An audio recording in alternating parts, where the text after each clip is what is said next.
The first time anyone saw Alina, she was walking through the school gates like she already knew who she was. Head high, eyes calm, and a quiet kind of strength in every step. Most new students kept their heads down trying to fit in, but not Alina. It was almost like she didn't care whether she did or didn't. And that made people notice her immediately. She hadn't even reached her locker when it started. A loud thud echoed from the hallway, followed by cruel laughter.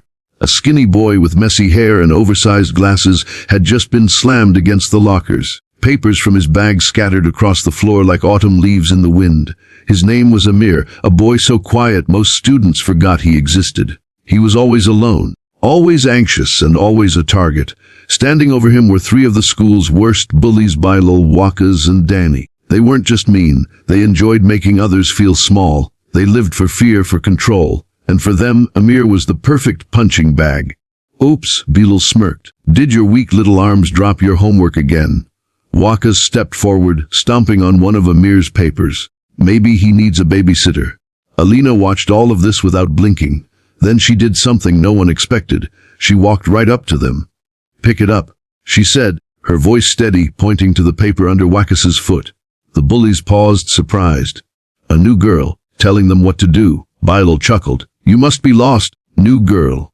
Alina didn't flinch. I said pick it up. Something in her voice froze the hallway. Students stopped and stared. Even the teachers didn't interfere with these bullies anymore, out of fear or exhaustion. But here was this girl, fresh out of nowhere, standing like she wasn't scared at all. Danny stepped forward. Or what? You gonna call your mommy? Alina didn't answer. She moved. Fast. Before anyone could react, she twisted Danny's arm behind his back and shoved him gently, but firmly, against the locker. He wasn't hurt, but he was stunned. She turned to Wakas, who instinctively stepped back. Bilal raised his hand as if to push her, but before it reached her shoulder, she blocked it and twisted his wrist just enough to drop him to his knees, not with pain but pure surprise. It up, she said again. This time, Wakas bent down and picked up the paper. Amir watched the entire thing with wide eyes, still sitting on the floor. He wasn't used to being defended. No one had ever stood up for him. Not teachers, not students, not even his older brother, who went to the same school last year. As the bullies limped away, whispering under their breath, Alina turned to Amir and offered her hand. You okay? She asked. He hesitated, then nodded slowly. From that moment, Alina was more than just the new girl. She was a storm in a school that had long been silent in the face of cruelty. But Alina's story didn't end there. For the next few days, whispers followed her wherever she went. Some people were inspired. Others were annoyed. And a few, especially the bullies, were angry. They weren't used to being challenged. They weren't used to losing. So, they planned revenge.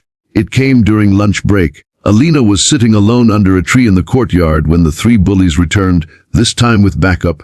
3 more seniors from the wrestling team, bigger, meaner.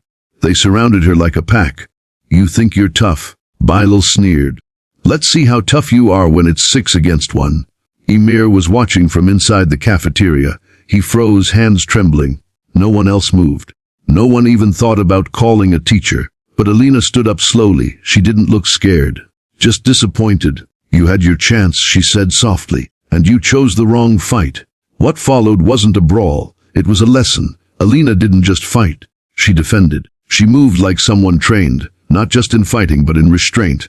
She didn't injure anyone, she disarmed, dodged, disabled. She used their weight against them, their anger as their own weakness.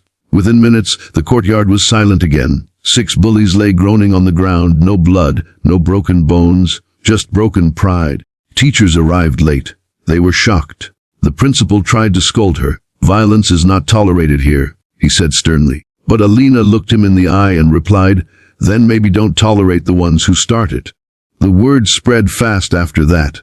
But instead of being feared, Alina was respected. She didn't use her strength to threaten. She used it to protect. She began sitting with Amir at lunch, and then others joined too.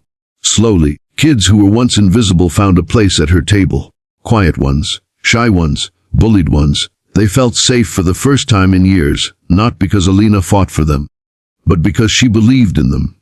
She taught Amir how to speak up, how to walk without shrinking himself. She encouraged others to support each other. Her strength wasn't just in her fists, It was in how she made others feel stronger just by being near her. Weeks passed. The bullies stopped bothering anyone. Not because they were afraid, but because no one feared them anymore.